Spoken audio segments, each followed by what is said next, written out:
할렐루야. 오늘 밤에도 하나님의 큰 은혜가 우리 사랑하는 성도님들 모두에게 크게 차고 넘쳐나기를 소원합니다. 오늘 우리가 읽은 본문의 말씀은요, 우리가 너무나도 잘 알고 있는 그러한 말씀입니다. 다윗과 골리앗의 싸움 이야기이죠. 오늘은요, 이 다윗과 골리앗의 싸우는 이 싸움 스토리를 통해서 하나님께서 우리에게 주시고자 하시는 말씀, 오늘 우리에게 들려주시고자 하시는 말씀이 무엇인지를 우리가 함께 살펴보면서 하나님의 은혜를 나누고자 합니다. 사랑하는 여러분, 혹시 1만 시간의 법칙이라고 하는 말을 들어본 적이 있으십니까?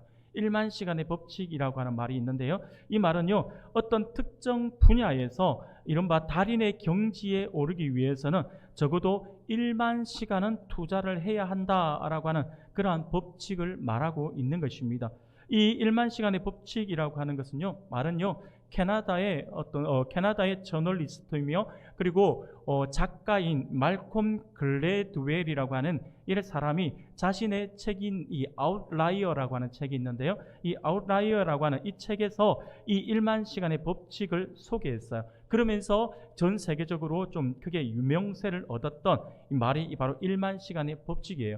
그런데 이 말콤 글래드웰이 쓴 책 가운데 이 아웃라이어 말고도 우리가 잘 알고 있는 오늘 본문에 등장하는 인물을 가지고 쓴 책이 있어요. 제목은요, 다윗과 골리앗이라고 하는 책이었어요. 이 다윗과 골리앗인데, 골리앗이라는 책인데 부제목으로는요, 강자를 이기는 약자의 기술이라고 하는 제목으로 쓰여진 책입니다. 이 책은요, 이름은 다윗과 골리앗의 이름을 가지고 있지만, 제목을 가지고 있지만, 이 책은요, 신앙서적이 아니었어요. 신앙서적이 아님에도 불구하고 베스트셀러이고, 그리고 또 무엇보다 이 신앙서적이 아님에도 불구하고 많은 목회자들이 그 책을 읽고 많은 설교자들이 이 책을 인용해서 설교할 때 인용할 만큼 이 그리스도인들에게도 큰 인기를 끌었던 책이 바로 이 다윗과 골리앗이라고 하는 책입니다. 이 책의 내용을 보면요, 성경에 나와 있는 유명한 전투를 소개하는데, 그 유명한 전투를 소개하는 것이 바로 오늘 본문에 등장하는 다윗과 골리앗의 전투 이야기예요. 그리고 이 전투 이야기를 통해서 불가능해 보이는 다윗의 승리의 원인을 이야기합니다. 나름대로 분석을 한 거죠. 나름대로 분석을 해서 다윗이 승리할 수 있었던 것은 다윗이 거인 골리앗을 이길 수밖에 없는 기술을 사용했기 때문이다라고 이렇게 설명을 해요. 쉽게 말하면 그가 이야기했던 1만 시간의 법칙이라고 하는 이것을 여기에 또 적용을 하는 거죠. 그래서 다윗은 어릴 때부터 목동이어서 양들을 지키고 양들을 이렇게 지키는 그러한 어떤 직업을 가지고 있었잖아요. 어릴 때부터 들에서 이렇게 양들과 함께 이렇게 살았다라고 하는 것이죠. 그러면서 이 다윗은요, 철저하게 이게 물매에 관해서는 거의 달인이었다. 물매를 던지는 부분에 있어서는 이 굉장히 어릴 때부터 습득한 처지라서 물매에 관해서는 다윗이 달인의 경지에 이르렀기 때문에 그가 잘하는 이 기술로 골리앗을 이겼다라고 이렇게 설명을 하고 있습니다. 그러면서 저자는요, 거인과 어떻게 싸워야 하는지를 설명해요. 그러고 나서 다양한 영역, 그것을 오늘 이제 많은 사람들에게 적용을 하죠. 적용을 해서 다양한 영역에서 일반적이지 않은 방법으로 거인을 이긴 사람들의 그 예들을 설명하고 있는 것이 바로 이 다윗과 골리앗이라고 하는 이 책입니다. 사랑하는 여러분, 이 말콤 글래드웰이 말한 이 말에 보면, 어떻게 보면 좀 동의가 되어지고, 이 부분에 보면 좀 뭔가 이상한데라는 생각을 하실 수 있어요. 여러분들은 어떻습니까? 그가 말하는 이 1만 시간의 법칙이라고 하는 그 법칙 안에서 다윗이 습득한 이 몰매의 이 달인으로서의 그것을 사용했기 때문에 다윗이 골리앗을 이긴 것일까요? 물론 세상적인 어떤 관점이나 아니면 뭐 다른 어떤 부분에서 볼 때는요, 그 자기 어떤 개발이라고 하는 그런 분야에서 보면요, 그가 말하는 이 말이 맞을 수도 있습니다. 그러나 중요한 것은 뭐냐면요, 성경에서 말하고 있는 것은 다르다라고 하는 거예요. 성경에서 말하고 있는 바는 이것과 달라요. 그렇다면 앞서도 제가 잠시 언급한 것처럼 하나님께서 다윗과 골리앗의 이 스토리를 통해서 우리에게 말씀하시고자 하는 것이 과연 무엇일까라고 하는 것이죠. 다윗은요, 정말 물매의 달인이어서 그것을 정말 이 골리앗과 싸움에서 이 물매를 사용해서 이길 수가 있었던 것일까요? 성경은 그렇게 말씀하고 있지 않다라고 말씀을 드렸죠. 그러면 성경은 이 이야기를 통해서, 이 다윗과 골리앗의 이 이야기를 통해서 오늘 우리에게 주고자 하는 말씀이 무엇일까요? 오늘 전체적인 배경이 되는 말씀을 한번 잠시 살펴볼 필요가 있을 것 같습니다. 사울이 통치하던 때에 블레셋이 군대를 모아서 이스라엘을 치러 왔어요.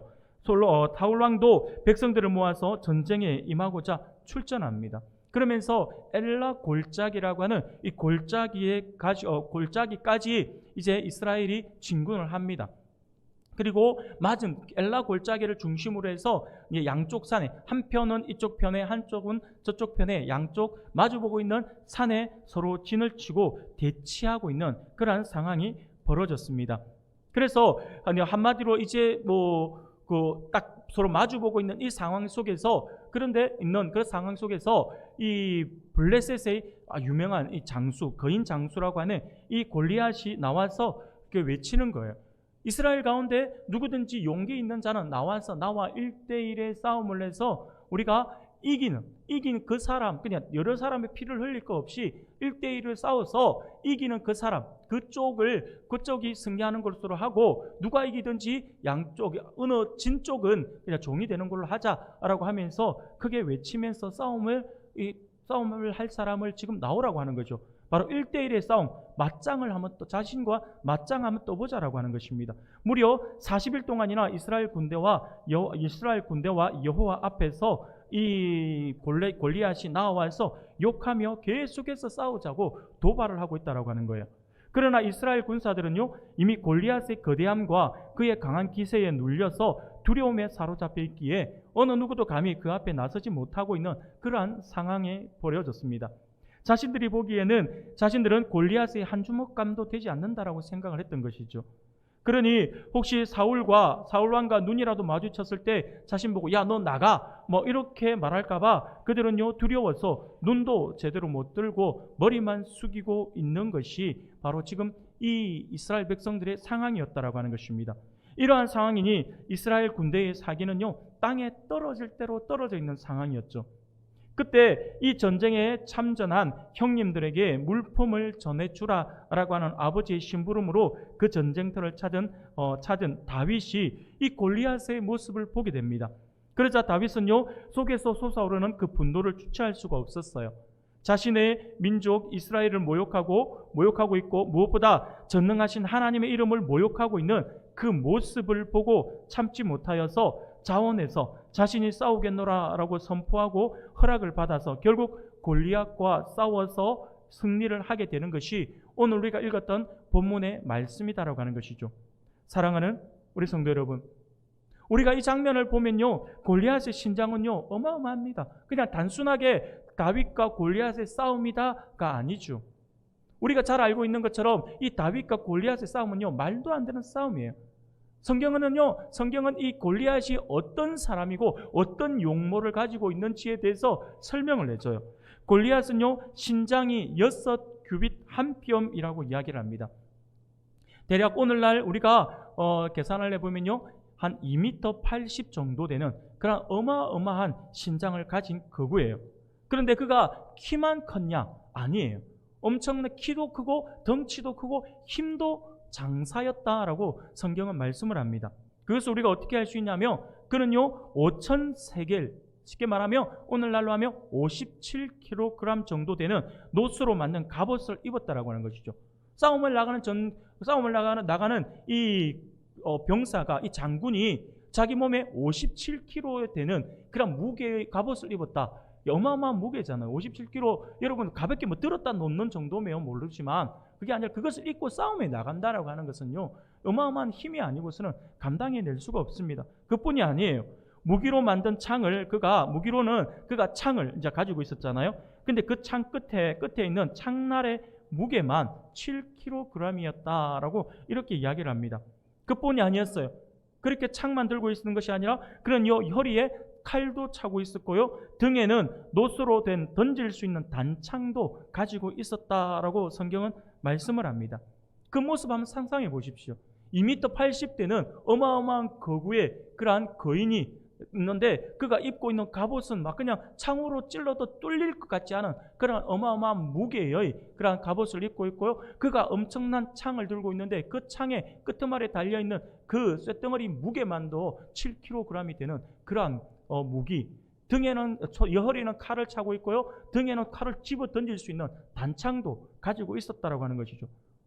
그냥 걸어다니는 흉기라고도 할 수가 있을 것 같습니다. 그런데 이렇게 완전 무장을 한 그 거인을 향해서 맞짱 뜨기 위해서 나오는 다윗은 어떻습니까? 한 소년이 지금 달려나오고 있잖아요. 다윗이 달려나오고 있잖아요. 근데 다윗은요, 갑옷은커녕 그냥 목동의 편한 복장 그대로였고, 손에는 그저 짐승들을 모으는 데 사용했던 막대기와 그리고 사나운 짐승을 물리칠 때 쓰는 그러한 무기로서의 물매를 가지고 있을 뿐이었다라고 하는 것이죠. 이미 복장과 무기에서부터 말이 안 되는 그러한 싸움이 벌어진 것입니다.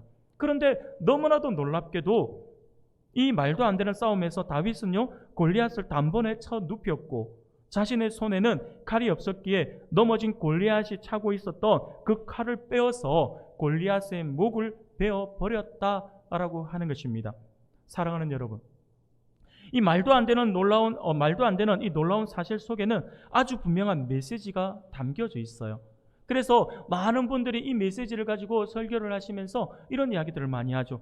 세상이 아무리 강해 보일지라도 하나님을 신뢰함으로 세상과의 전투에 임한 하나님의 백성들은 결국 그 세상을 이기게 된다라고 그렇게 말씀을 나눕니다. 그래서 우리는요, 이 사무엘상 17장을 읽으면서 하나님을 신뢰함으로 이 세상을 이기는 믿음의 용사가 될 것에 대해서 우리는 말씀을 듣고 또 그 말씀을 듣고 다짐을 하기도 하죠. 믿음의 용사가 되겠노라 라고 이렇게 다짐을 합니다. 사랑하는 여러분, 그런데 여기서 우리가 하나 생각해 보아야 될 것이 있어요. 그게 뭐냐면 이 사무엘 17장의 교훈이 단순히 믿음의 용사가 되자라고 하는 의미로 우리에게 주신 것일까라고 하는 거예요. 아니라고 하는 거죠. 그 안에는 아주 깊은 의미가 더 포함되어 있습니다. 그것이 무엇일까요? 오늘은요, 그 의미를 우리가 함께 살펴보면서 오늘 함께 그것을 한번 찾아서 오늘 우리에게 적용해서 오늘 우리가 회복해야 할 영역이 무엇인지에 대해서 함께 살펴보면서 하나님의 은혜를 나누고자 합니다. 사랑하는 여러분, 우리가 이 다윗과 골리앗 스토리 속에서 오늘 하나님께서 우리에게 주시는 아주 깊은, 더 깊은, 조금 전에 믿음의 용사가 되자라고 하는 것 외에 더 깊은 그 의미를 알아가고자 한다면요, 오늘 본문의 앞부분의 말씀부터 우리가 한번 살펴볼 필요가 있습니다. 사무엘상 16장 7절이에요. 사무엘상 16장 7절, 우리가 잘 아시는 말씀인데 우리가 같이 한번 읽어보겠습니다. 조금 전에 나왔는데 16장 7절 같이 읽겠습니다. 시작. 여호와께서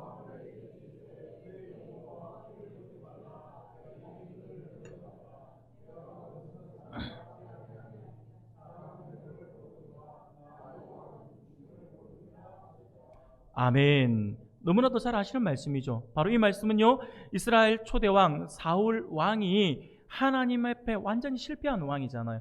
하나님께서 사울 왕을 보면서 실망을 했어요. 그래서 그를 버리는 거죠. 그러면서 하나님께서 사무엘에게 새로운 이스라엘 왕을 세우겠다라고 하시면서 새로운 이스라엘 왕을 찾아서 그에게 기름을 부어라라고 이렇게 명령을 합니다.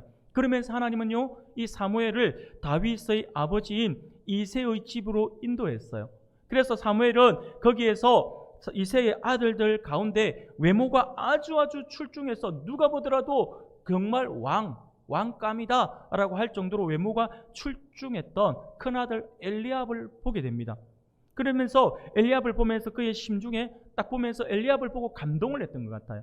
그러면서 그가 바로 하나님께서 이 엘리압을 위해서 나를 보내줬구나 라고 생각을 했던 것이죠. 그러면서 하나님이 세우신 새 지도자로서 엘리압이 틀림없다 라고 생각을 하면서 그에게 기름을 부으려고 했습니다. 그때 하나님께서 사무엘에게 아니라고 말씀하시죠. no라고 말씀을 하십니다. 하지 말라라고 하는 것이죠. 7절의 말씀이 바로 그 말씀이에요. 그래서 하나님께서 사무엘에게 그의 용모와 키를 보지 말라, 내가 이미 그를 버렸다라고 이렇게 말씀을 하고 있습니다. 그러면서 하나님께서 하시는 말씀이 나 여호와는 중심을 보신다라고 말씀을 하는 거죠. 사랑하는 여러분, 그렇습니다. 하나님은요, 중심을 보시는 분인데 엘리압은 그러한 하나님의 마음에 합당하지 않았다라고 하는 것입니다. 외모는 출중했을지 모르겠지만 그의 마음이, 그의 중심이 하나님 마음에 합당하지 않았다라고 성경은 우리에게 말씀해 주고 있다라고 하는 것입니다. 그러고는 그 이후에 이새의 7 아들을 다 살펴보았지만 여전히 하나님은요, 노를 계속 말씀하십니다. 그러고는 들에서 마지막으로 양을 지키고 있었던 이 막내 아들 다윗을 불러오게 하죠. 그렇게 불려온 다윗이 사무엘 앞에 서자 하나님은요, 이 다윗을 보게 한 이 사무엘에게 드디어 예스를 외치십니다. 예스를 말씀하세요. 그러면서 그에게 기름을 부으라고 하나님이 말씀을 하십니다. 사무엘은 다윗에게 기름을 붓게 됩니다. 이 말씀은요, 다시 말씀을 드리며 중심을 보시는 하나님의 눈에 다윗의 중심이 마음에 들었다라고 하는 거예요. 단순하게 하나님께서 다윗의 외모를 보면서 하나님께서 하신 것이 아니라 하나님께서 외모가 아니라 중심을 보신다 했잖아요. 그래서 하나님께서 다윗을 보시고 다윗에게 기름을 부었다라고 하는 말은 다윗의 중심을 보신 하나님께서 그 중심을 기뻐하셨다라고 하는 말씀이죠.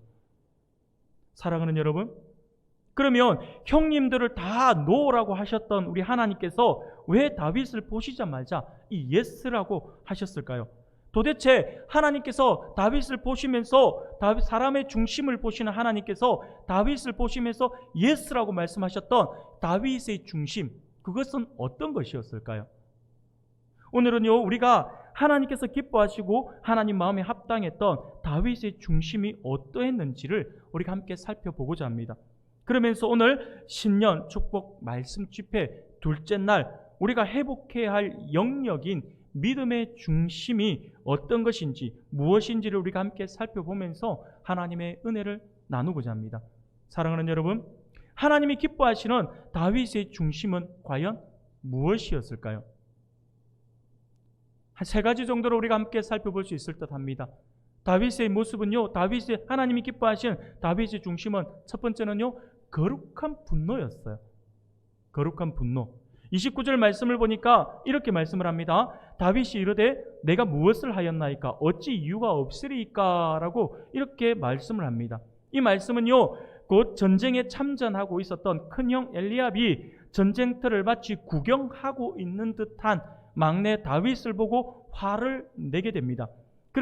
그러면서 너는 돌보아야 할 양을 어떻게 하고 이 전쟁터를 돌아다니고 있느냐라고 하는 것이죠. 네가 지금 할 일이 없이 여기 있으면, 이렇게 돌아다니고 있으면, 이렇게 전쟁을 구경하고 있으면 들의 양과 소는 누가 보느냐라고 하는 거죠. 양 지금 누구한테 맡겼느냐라고 하면서 호통을 치고 있다라고 하는 것입니다. 그러자 다윗이 형님에게 대답한 말이 바로 이 말이에요. 어찌 이유가 없겠습니까? 내가 이러는 이유가 있습니다라고 하고 있는 거죠. 이는 다윗이 이스라엘 군대를 대표해서 골리앗과 1대1로 싸우겠다라고 나섰다라고 하는 거예요. 이미 나선 그것 때문에 지금 그 이야기를 듣고 소동에 있을 때 엘리압이 화가 나서 지금 다윗에게 이야기한 거잖아요. 그러면서 자신의 행동에 이유가 있다라고 밝히고 있는 거예요. 왜 이유가 없겠습니까? 라고 하면서 내가 여기에 있는 이유가 있어요. 내가 이 싸움을 나가려고 하는 이유가 있다니까요. 라고 이렇게 이야기하고 있는 것입니다. 오늘 본문 23절과 27절과 30절의 말씀을 보면요, 이 말씀에 반복해서 나오는 표현이 있어요. 그 표현은 바로 전과 같은 말을 하매라고 하는 말이에요. 전과 같은 말을 하매, 즉 골리앗이 했던 어떤 말이 있었는데 계속해서 반복하고 있는 그 말 때문에 다윗이 이 전투를 꼭 해야겠다라고 하는 거예요. 그 말이 나의 심기를 불편하게 만들었다라고 하는 것이죠. 그것 때문에 내가 지금 참을 수가 없어요 라고, 그래서 내가 이 싸움을 하려고 합니다 라고 이야기를 하고 있는 것입니다. 그러면 골리앗이 반복해서 하고 있는 말이 무엇일까요? 이스라엘을 모욕하고 그 신들의 이름으로 저주하고 조롱하는 그러한 말이었다라고 하는 것입니다. 골리앗은 하나님을 비난하고 조롱하면서 비웃고 있었어요. 지난 이 조롱의 말은요, 40일 동안 하루도 빠짐없이 이스라엘과 블레셋이 대치하고 있던 이 골짜기에 크게 울려 퍼지는 그러한 소리였습니다. 골리앗의 이 비웃음이 도시락 배달을 온 소년 다윗의 귀에 들렸다라고 하는 거예요. 다윗은 그 소리를 듣고 지금 격분하여 일어난 것입니다. 사랑하는 여러분, 그렇습니다. 지금 소년 다윗은요, 하나님을 모욕하는 골리앗을 보았다라고 하는 것입니다. 그리고 고개를 돌려 이스라엘 군대를 보았어요. 그때에 다윗의 눈에 비친 것은요, 24절에 보니까 이스라엘 모든 사람이 그 사람을 보고 심히 두려워하여 그 앞에서 도망하는 모습, 그 모습이 지금 보이는 거죠. 그곳에 있는 모든 사람은 골리앗이 하나님을 모욕하고 있다라고 하는 것을 분명히 알았습니다. 그러나 그 가운데 누구 하나 골리앗과 싸우려 하지 않았다라고 하는 거예요. 분명히 골리앗이 나쁘다라고 하는 것은 그들이 알겠는데 그 앞에 나서기에는 골리앗이 너무 강해 보인다라고 하는 거예요. 그래서 서로 눈치를 보면서 내가 걸리면 안 돼라고 하는 생각을 하면서 머리를 숙이고 있는 그것이 머리를 숙이고 있는 그 모습이 지난 40일 동안 이스라엘 군대가 했던 유일한 일이었다라고 하는 거예요. 아무것도 하지 못하고 그저 눈치만 보고 겁에 질려서 누군가 나를 뒤에서 등 떠밀까 봐 그냥 놀라고 깜짝깜짝 놀라하며 있는 것이 그들의 현실이었다라고 하는 것입니다. 사랑하는 여러분, 지금 다윗은요, 골리앗이나 블레셋에 화가 난 게 아니에요. 적들이 전쟁에 나와서 상대를 도발하여 자극하는 그러한 행동을 보고 모욕하는 것은 어떻게 보면 당연한 거예요.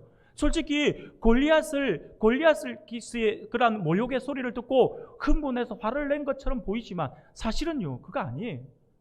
전쟁을 나갔잖아요. 전쟁을 하러 갔잖아요. 전쟁을 하러 갔으며 상대방을 모욕하고 상대방을 도발하는 말들을 하는 것은 지극히 당연한 거예요. 그런데 다윗이 진짜 화가 난 것은요, 골리앗 때문이 아니에요. 골리앗이 하나님을 모욕하는 그 말을 듣고 저 할례받지 못한 인간, 저 인간이 뭔데? 라고 하면서 막 말을 하지만 실상 다윗이 화가 난 것은요, 바로 그런 모습 때문이 아니라 다윗이 화가 난 건요, 이스라엘 사람들 때문이었다라고 하는 것입니다. 하나님의 이름으로 모인 하나님의 백성들의 모습을 보고 다윗이 너무 화가 나더라고 하는 거죠. 세상 앞에 겁을 집어먹고 꼬리를 내리고 있는 하나님의 백성들의 꼬락서니를 보니 화가 나서 못 참겠다라고 하는 거죠. 지금 저 골리앗의 입에서 나오는 하나님을 비방하는 말과 그 말을 들었음에도 자기 생명을 보존하기 위해 꼼짝도 하지 않는 이스라엘의 그 비겁함 때문에 화가 난 것이다라고 하는 것입니다. 다윗은 이것을 참을 수가 없었다라고 하는 거예요. 사랑하는 여러분, 그렇습니다. 다윗은 지금 거룩한 분노 때문에 목숨을 걸고 싸움에 나가기 위해 움직이고 있는 것입니다. 우리가 사는 이 시대는 어떻습니까? 한번 우리 시대를 한번 돌아봅시다. 오늘 우리 시대는 어떤가요? 오늘날 교회와 성도의 위상이 어떻게 되었습니까? 과거에 비해서. 세상이 교회를, 또 교회가 믿는 하나님을 세상은 어떻게 대하고 있냐라고요. 세상의 소리를 들어보면요, 참담하기 그지없습니다. 차마 입에 담기도 어려워요. 우리 기독교를 어떻게 부르는지 여러분 잘 알고 있잖아요. 얼마나 많은 욕들을 하는지 몰라요. 저도 목회자이지만 얼마나 많은 목회자들이 욕을 먹고 있는지 몰라요. 목사님이라고 소리도 안 해요. 목사 저것들이라고 하죠. 막 너무너무 화가 납니다. 사랑하는 여러분, 그러면 이 참담하기 그지없는 지금 오늘의 현실 속에서 우리는 무엇을 느껴야 할까요? 하나님의 이름이 이렇게 땅바닥으로까지 떨어지고 있는 이때에 우리는 어떤 마음을 가져야 할까요? 우리는 당연히 화를 내어야 합니다. 분노를 해야 되는 것이 당연한 거예요. 그런데 여기서 분명히 짚고 넘어가야 될 것이 있어요. 분명히 화를 내야 된다, 분노를 해야 된다라고 제가 말씀을 드리고 있지만 우리의 분노는요, 세상을 향한 것이 아니라고 하는 거예요. 세상을 향해서 분노해야 된다라고 말씀을 드리고 있는 것이 아닙니다. 세상에 이런 말들, 세상에 하나님을 비난하고 교회를 비난할 때에 잘하는 교회도 있고 잘하는 성도도 있고 더 신실한 목회자도 있다라고 화를 내면서 세상을 향하여서 아니다라고 말을 해야 된다라고 지금 제가 여러분들에게 말씀을 드리고 있는 것이 아니다라고 하는 거예요. 세상의 비난은요, 어떻게 보면 당연한 거예요. 여러분 한번 생각해 보십시오. 세상은요, 이 창세 이래로, 창조 이후로, 이게 타락한 이후, 우리 첫 인류가 타락한 이후로 세상이 하나님에 대해서 긍정적으로 이야기하는 때가 있었나요? 교회를 욕하지 않은 때가 있었을까요? 없었어요. 세상은요, 항상 교회를 욕했어요. 하나님을 비난했습니다. 부정적으로 봐요. 세상은 원래 악해요. 그래서 그들이 욕을 해요. 당연한 거예요. 근데 욕하는 그들에게 우리가 화를 내자라고 이야기하고 있는 것이 아닙니다. 그러면 세상이 왜 교회를 욕을 하고 있냐고요? 세상이 왜 하나님을 인정하지 않고 하나님을 바닥으로 쳐박아 버릴까요? 왜 그렇게 하고 있는 걸까요? 사랑하는 여러분, 세상의 비난은 그냥 하나님이 싫어서 내는 소리가 아니었어요.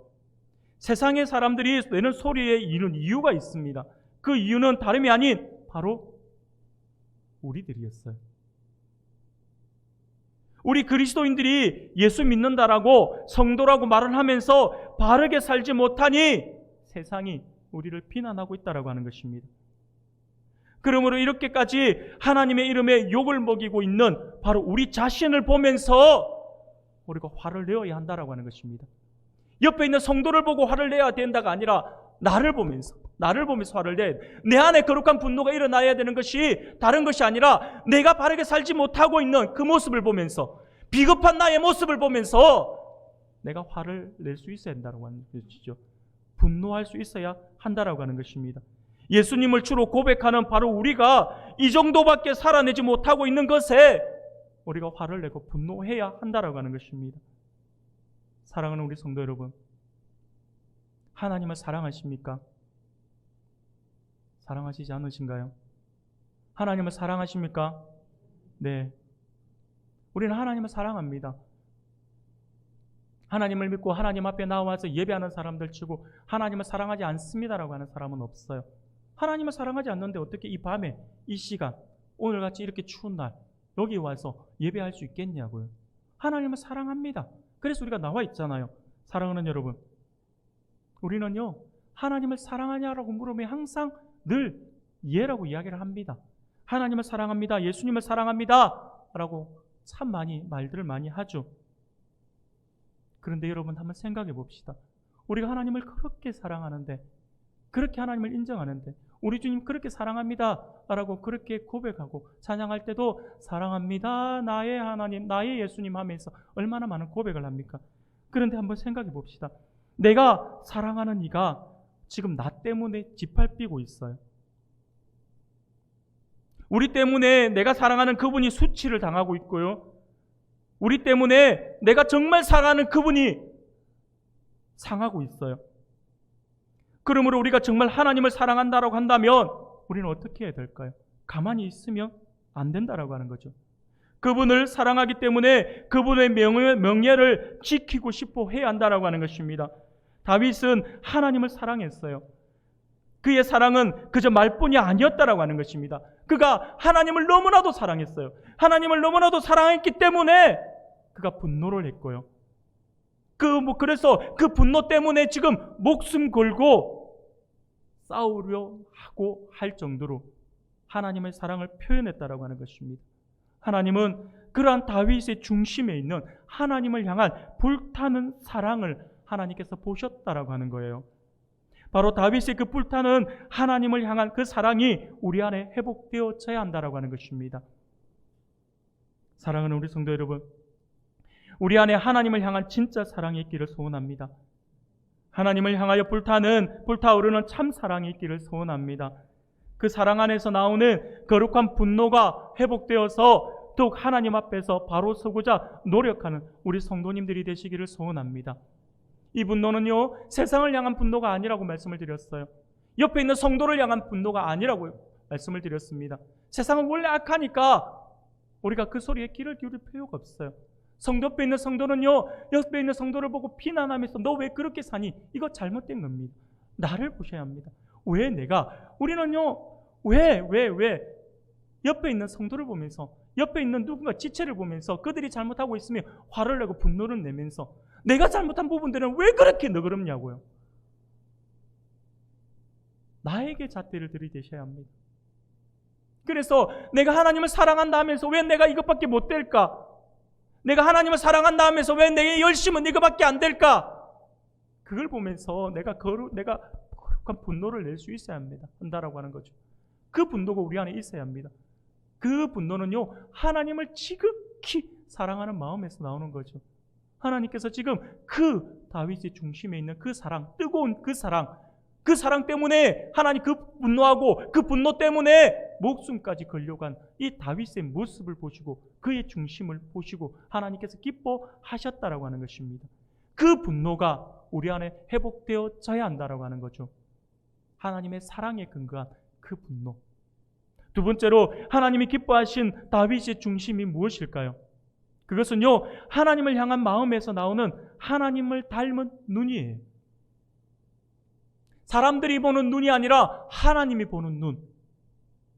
사람의 시선이 아니라 하나님의 시선. 하나님께서 그것을 보시고 하나님께서 기뻐하신 것이죠. 다윗 때문에 이스라엘 진영에 소란이 일어났어요. 다윗이 이제 내가 저 전쟁터에 나가서 골리앗과 싸우겠다라고 이야기를 하자 난리가 난 거예요. 어느 누구 40일 동안 어느 누구 하나 나서지 않았는데 말도 안 되는, 지금 병사도 아닌 군사도 아닌 군인도 아닌 그냥 작은 아이 하나가 와서 자기가 싸우겠다라고 하니 얼마나 어이가 없었겠습니까? 드디어 어떤 그게 다윗을 보지 못한 사람들의 입장에서는요, 드디어 소문만 듣고 우와 드디어 골리앗과 싸울 사람이 나왔다며 누군데 하면서 난리가 났겠죠.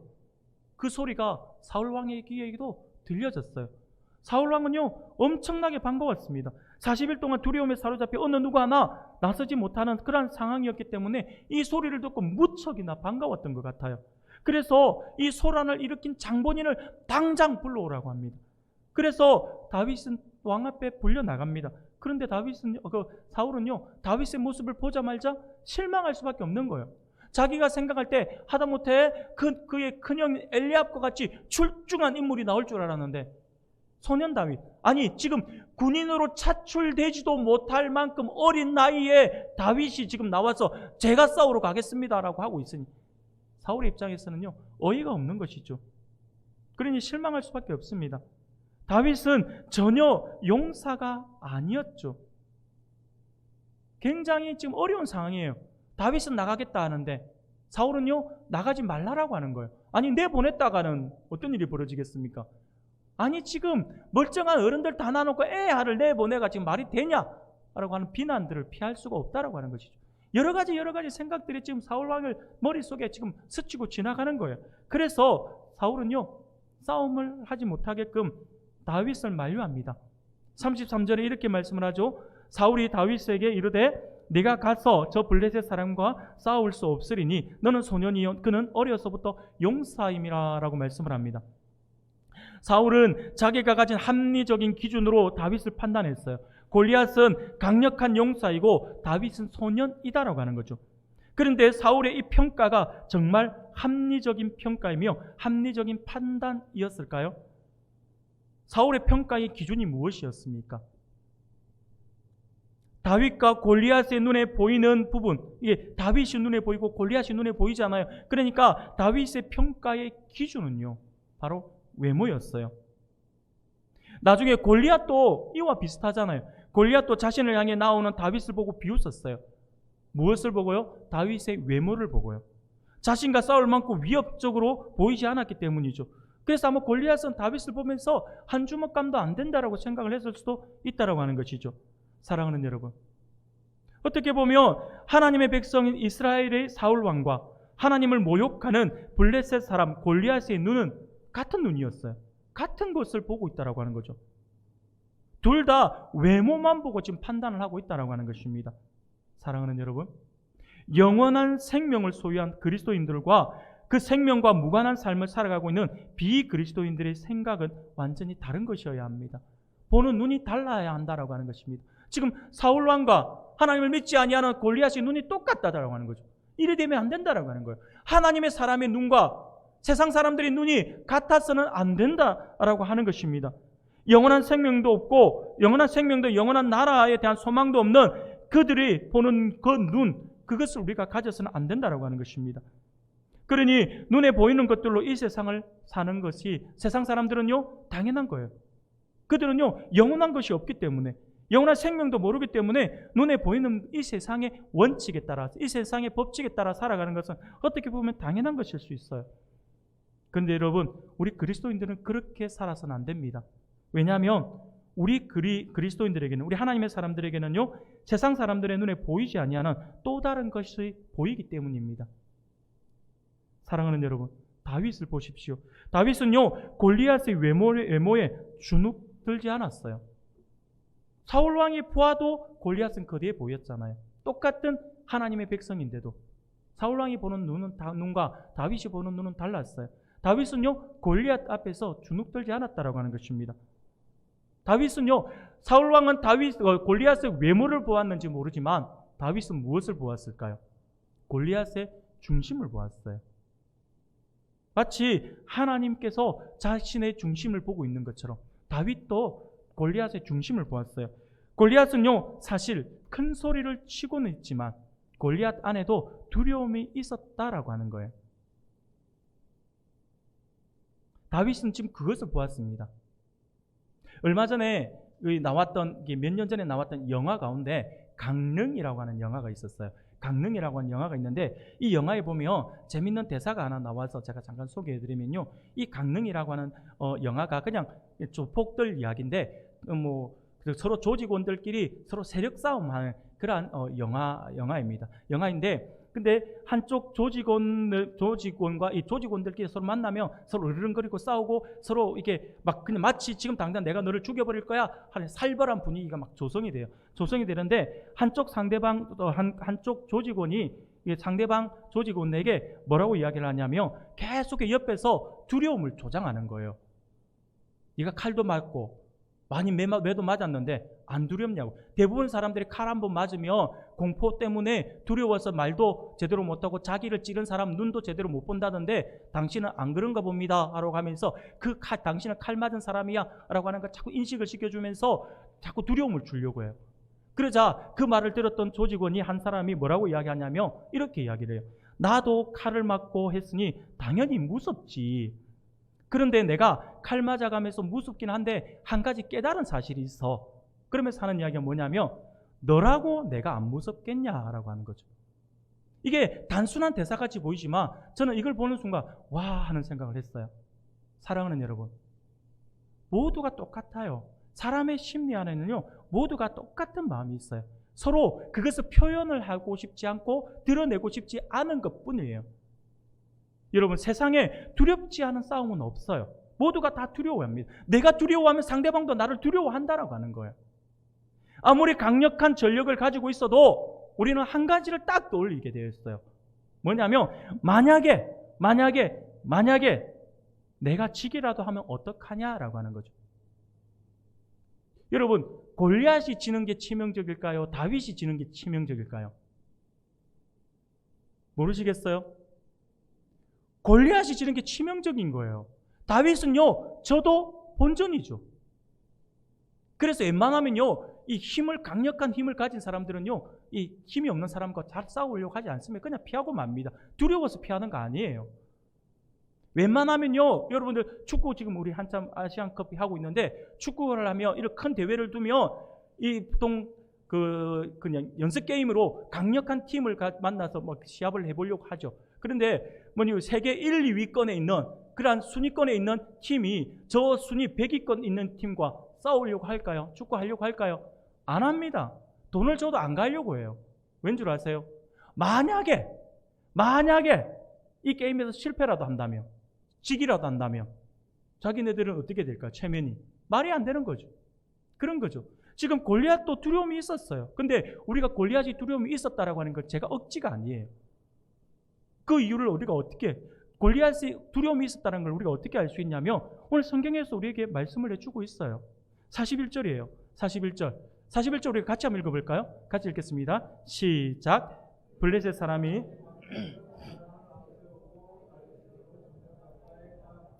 아멘. 사랑하는 여러분, 서두에 제가 말씀을 드렸잖아요. 골리앗은 마치 걸어다니는 병기처럼 어마어마한 걸 무장했잖아요. 강력한 힘도 가지고 있었어요. 그런데 골리앗의 이 골리앗 앞에 누가 있었어요? 방패든 사람을 앞세웠다라고 하는 거예요. 누가 봐도 지금 말이 안 되는 거예요. 혼자 나가서 싸워도 지금 이길 수 있는 판국인데 뭔 방패든 사람을 지금 데리고 있냐고 하는 거죠.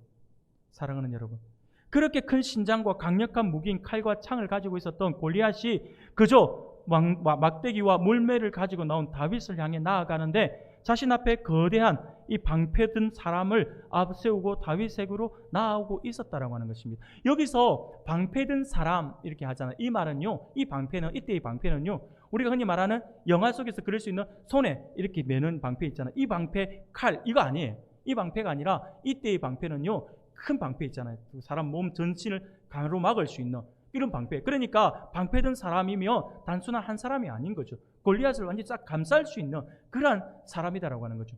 언제든지 화살이 날아올 때 막을 수 있는 그 방패 든 사람들. 이 사람들이 지금 이 골리앗을 막고 있어요.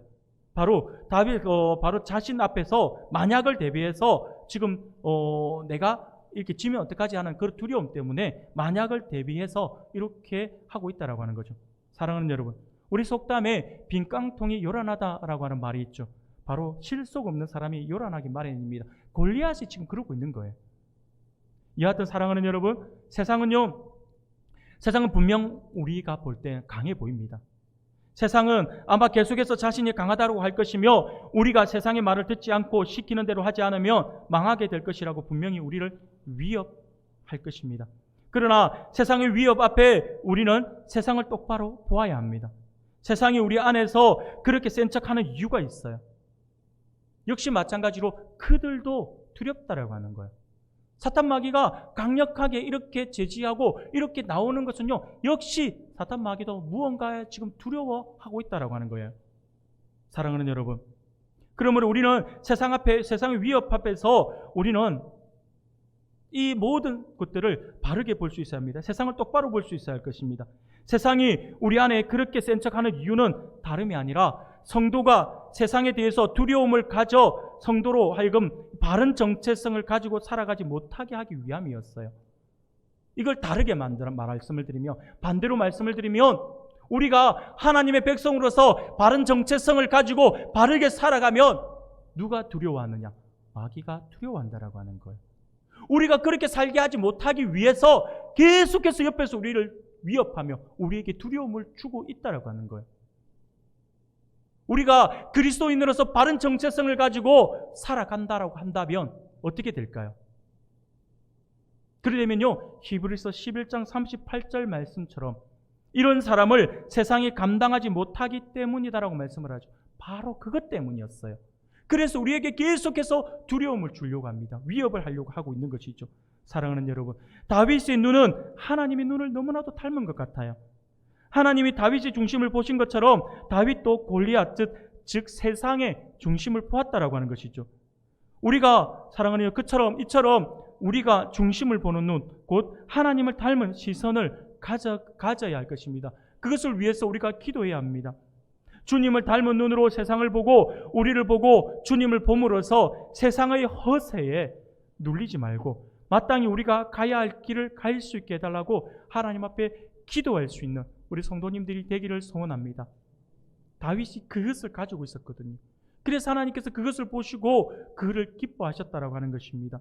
우리 주님이 정말 우리가 이렇게 하나님 세상을 바르게 볼 수 있는 그 눈, 하나님의 마음 안에서 주신 그 은혜의 눈을 우리가 가져서 우리가 세상이 보는 눈이 아니라 하나님의 눈으로 세상을 바라볼 수 있는 그 눈, 하나님께서 우리에게 달라고 우리가 그렇게 기도하고, 그래서 우리 주님이 세상을 보는 우리의 눈을 고쳐주셔서 그리스도인으로서 바른 정체성으로 세상이 감당할 수 없는 하나님의 사람으로 서갈 수 있는 우리 성도님들이 되기를 소원합니다.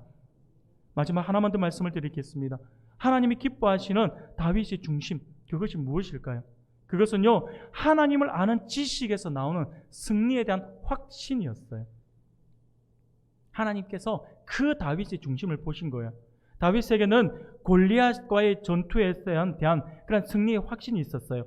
다윗은 근거 없는 확신을 가진 것이 아닙니다. 그의 승리에 대한 확신에는 근거가 있었어요. 바로 그가 아는 하나님에 대한 지식 때문이었습니다. 싸움에 나가는 이 다윗에게 무슨 지식이 있었다라고 하는 것일까요? 35절부터 37절까지의 말씀을 보며 다윗이 어떤 지식이 있었는지를 우리에게 보여주고 있습니다. 우리가 한 목소리로 같이 읽겠습니다. 35절부터 37절까지의 말씀입니다. 같이 읽겠습니다. 시작. 내가 따라가서 그것을 치고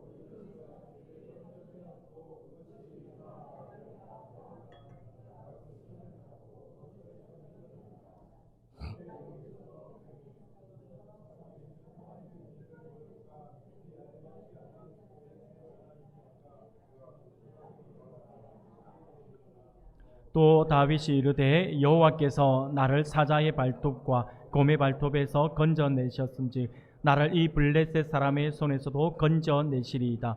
사울이 다윗에게 이르되 가라 여호와께서 너와 함께 계시기를 원하노라. 아멘.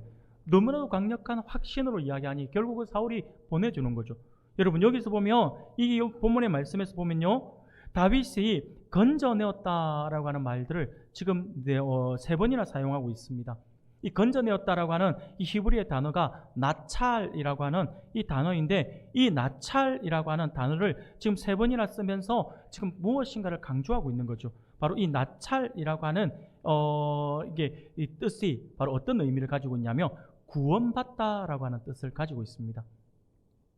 그래서 여기서 건져내었다라고 하는 자리에 우리가 구원받다라고 하는 말로 다시 넣어서 읽어보면 이렇게 읽어볼 수 있어요. 35절에서 내가 따라가서 그것을 치고 그 입에서 새끼를 구원해 내었고 라고 말씀을 하고 있는 것이고요. 37절에 여호와께서 나를 사자의 발톱과 곰의 발톱에서 구원해 내었은즉 나를 이 블레셋 사람의 손에서도 구원해 내시리이다 라고 고백하고 있는 것입니다.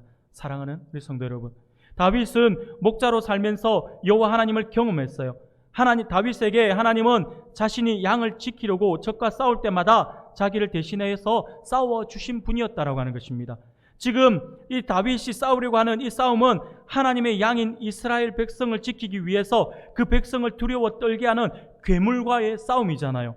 다윗은 이 순간 자신이 이제까지 살면서 경험한 하나님에 대한 모든 지식을 근거로 해서 하나님의 구원을 확신하고 있다라고 하는 것입니다.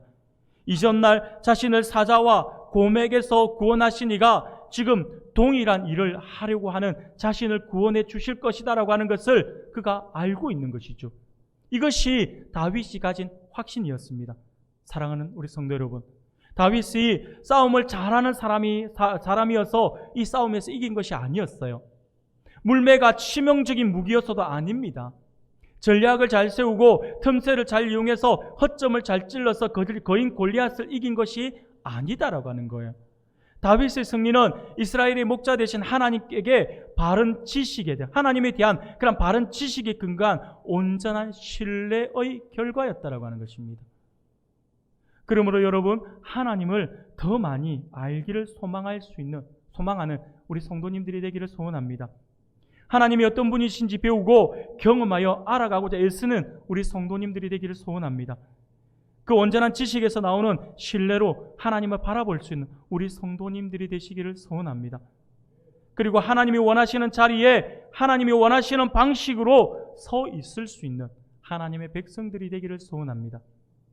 주님께서 우리로 하여금 반드시 세상을 이기게 해 주실 것입니다. 사랑하는 여러분, 이 전투의 결과를 우리는 너무나도 잘 알고 있습니다. 다윗의 압승으로 끝나버려요. 앞에서 서론이 너무나도 길잖아요. 다윗의 형편과 골리앗의 형편, 그리고 이 싸움의 긴박함, 40일 동안 아무것도 하지 못했다라고 하면서 거인 골리앗이 엄청나다라고 하는 것을 계속해서 마치 그 골리앗을 거대하다라고 하는 것을 지금 묘사라도 하고 있는 것처럼 너무나도 많은 부분에 있어서 이렇게 여러 부분들을 할애해서 설명을 합니다. 그런데 정작 싸움이 벌어지자 어떻게 됩니까? 아주 간략하게 끝나버려요. 저는 죄송합니다. 저는 이 본문을 보면서 우리가 흔히들 썰렁개그 많이 하잖아요. 정말 막 진짜 소문난 잔치 먹을 거 없다 이런 말처럼 지금 다윗은 너무나도 쉽게 이 싸움을 이겨버리는 거예요. 마치 정말 이렇게 길게 서술을 해놨으면 싸움도 아주 긴박하게 그 긴장감 있게 묘사를 해야 될 것인데 그냥 돌멩이 하나 던져갖고 딱 맞춰가 쓰러져 버렸다. 이게 다예요. 너무나도 쉽게 이렇게 이겨버렸다라고 하는 것입니다. 사랑하는 여러분, 그런데 여기서 이렇게 싱거운 싸움이 되어버리고 말았는데 여기서 우리가 주목해야 할 것이 있어요. 그게 뭐냐면 다윗이 골리앗을 향하여 달려나갈 때 외쳤던 말이에요. 45절에 이렇게 말씀을 해요. 다윗이 블레셋 사람에게 이르되 너는 칼과 창과 단창으로 내게 나아오거니와 나는 만군의 여호와의 이름 곧 내가 모욕하는 이스라엘 군대의 하나님의 이름으로 내게 나아가노라 라고 말씀을 합니다. 다윗은요 지금 골리앗을 향해서 달려나가면서 만군의 여호와의 이름으로 나아가고 있다라고 외치고 있어요. 쉽게 말하면 다윗이 지금 하고 있는 만군의 여호와의 이름으로 나아간다라고 이야기하는 이 말은요, 또 어떻게 보면 내가 지금 물맷돌을 가지고 가기 때문에 내가 물매를 가지고 나간다 해야 되는 것이 정상인데 만군의 여호와의 이름으로 나간다라고 말을 하고 있는데, 이 말은 한마디로 이야기해서 다윗에게 여호와 하나님의 이름이 그의 무기가 되었다라고 하는 것입니다. 사랑하는 여러분, 이 지금 근데 다윗이 이렇게 외친 이유가 있어요. 자기가 가지고 있는 무기를 외치지 않고 만군의 여호와의 이름을 외친 이유가 있는데, 그것은 뭐냐면 다윗이 이 싸움을 지금 지켜보고 있는 사람들에게 무엇인가를 지금 던져주고 싶어 하는 거예요. 그게 뭐냐면 46절, 47절에서 우리가 볼 수가 있습니다. 제가 읽어드리겠습니다. 오늘 여호와께서 너를 내 손에 넘기시리니 내가 너를 쳐서 내 목을 베고 블레셋 군대의 시체를 오늘 공중에 세워 땅의 들짐승에게 주어 온 땅으로 이스라엘의 하나님이 계신 줄 알게 하겠고 또 여호와의 구원하심이 칼과 창에 있지 아니함을 이 무리에게 알게 하리라. 전쟁은 여호와께 속한 것인즉 그가 너희를 우리 손에 넘기시리라 라고 말씀을 합니다. 이스라엘의 하나님이 살아계시다라고 하는 것과 하나님의 구원이 무기에 달려있는 것이 아니다라고 하는 것을 지금 모든 전쟁, 그리고 이 모든 전쟁이 하나님의 손에 달려있다라고 하는 사실을 온 땅에 알리고 싶어 한다라고 하는 것입니다. 하나님을 비웃는 세상과 비굴해진 이스라엘을 향해 살아계시고 강하시고 능하신 여호와 하나님을 보여주고 싶어 했다라고 하는 것입니다. 다윗이, 제가 서두에 말씀을 드릴 때 다윗의 분노는 골리앗을 향한 분노가 아니라 그 앞에서 비굴해 있는 모든 백성들, 정말 하나님의 이름이 땅바닥으로 처박혀 있음에도 불구하고 그저 두려움에 사로잡혀 있는 그들 때문에, 그리고 이거 아무것도 하지 못하는 그 모습 때문에 분노했다라고 하잖아요. 그러면서 하고 싶은 것이 이것이었던 거죠. 바로 당신들이 지금 믿고 있는 하나님을 당신들은 어떻게 믿고 있느냐라고 외치고 싶은 거죠. 만군의 여호와가 우리와 함께하지 않느냐라고 말씀을 하고 있고 그것을 지금 이야기하고 싶은 겁니다. 그래서 만군의 여호와의 이름으로 나간다라고, 들어라고 하는 거죠. 아무것도 하지 못하고 머리 숙이고 있고 두려움에서 비굴하게 비겁하게 불의를 보고도 아무 소리 못하고 있는 너희들 한번 봐라라고 하는 거죠. 하나님이 우리와 함께 하신다고. 전쟁은 하나님께 속한 것이다. 무기로 전쟁하는 거 아니다. 그것을 지금 외치면서 그것을 봐라, 보여주고 싶은 거죠. 사랑하는 여러분, 다윗에게 무기는 하나님이었습니다. 하나님의 이름으로 이기는 거예요. 만약에 다윗이 골리앗처럼 칼과 단창으로 그렇게 싸움에서 나가서 이겼다라고 생각해 봅시다. 그러면요, 하나님의 이름을 드러낼 수가 없어요. 세상에서 가지고 있는 똑같은 방법으로 싸우면요, 하나님의 사람이 하나님의 이름을 드러낼 수가 없어요. 하나님의 이름을 드러내는 방법은요, 오직 하나님의 이름이에요. 하나님의 이름으로 세상을 이길 때에 하나님의 그 이름을 우리는 드러낼 수 있어요. 세상은 그러한 우리의 모습을 보면서 하나님을 알게 된다라고 하는 것입니다. 이게 다윗이 가진 중심이었어요. 하나님을 드러내고 싶은 거, 하나님이 어떤 분이신지를 보여주고 싶은 거, 이게 다윗의 중심이었다라고 하는 것입니다. 그 중심을 하나님께서 보셨다라고 하는 것입니다. 사랑하는 여러분, 결국 다윗은요, 물맷돌 달 한 방으로 골리앗을 제압해 버려요. 골리앗을 물맷돌 한 방으로 제압해 버린 이 모습 속에서 우리가 무엇을 발견할 수 있어야 되냐면요, 바로 이 전쟁이 다윗의 말처럼 사람의 전쟁이 아니라 하나님이 싸우시는 전쟁이다라고 하는 것을 지금 볼 수 있어야 합니다. 왜냐하면요, 여러분, 다윗도요 아마 깜짝 놀랐을 것 같아요. 다윗도 자기가 던진 물맷돌 한 방에 골리앗이 쓰러질 것을 생각하지 못했던 것 같아요. 왜 그걸 우리가 그렇게 생각해 볼 수 있냐면요, 다윗이 물맷돌을 몇 개를 가지고 왔습니까? 모르시는가요? 예, 한 개 들고 가셨나요? 3개, 4개, 5개, 6개 물맷돌 5을 가지고 가잖아요. 여러분, 다윗이 왜 그걸 5개를 가져갔을까요?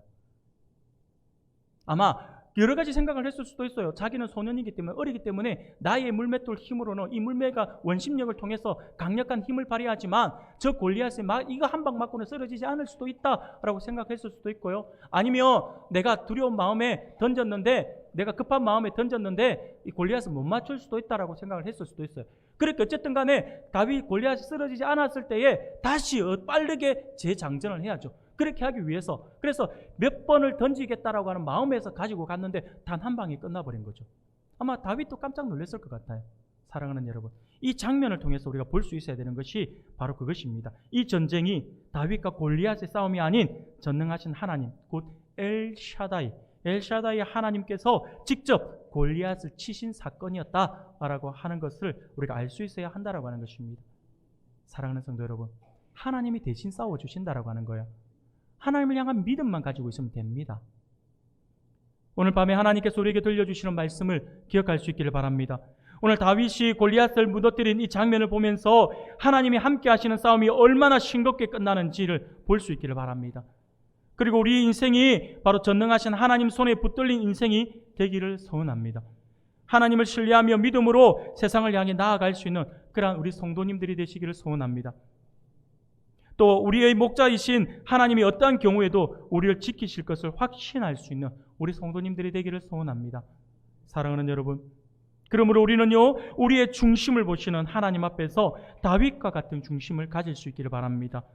곧 세상의 불의 앞에서, 그리고 하나님 앞에서 내가 선하지 못하고, 내가 신실하지 못하고, 비겁하고, 비굴했던 우리의 모습에 우리가 거룩한 분노를 가질 수 있기를 바랍니다. 하나님에 대한 온전한 믿음으로 세상을 다르게 볼 수 있는 그러한 믿음의 눈, 그러한 믿음의 마음들을 가질 수 있기를 바랍니다. 그리고 하나님을 아는 지식에 근거한 분명한 승리에 대한 확신을 가질 수 있기를 바랍니다. 하나님이 원하시는 자리에서 하나님이 원하시는 방식으로 서서 만군의 여호와의 이름으로 세상을 능히 이김으로 하나님의 영광을 나타낼 수 있는 그런 우리 성도님들이 되시기를 소원합니다. 이런 말씀들을 우리가 적용해서 올 한 해 2024년을 사랑하는 성도 여러분, 주님의 이름으로 승리하여 이 믿음의 중심을 회복하여 주님의 앞에서 하나님이 하는 방식으로 하나님의 영광을 드러내며 모든 승리를 하고, 그래야 하나님 앞에 온전히 영광을 돌려드리는 우리 모든 성도님들이 다 되시기를 주님의 이름으로 축원합니다.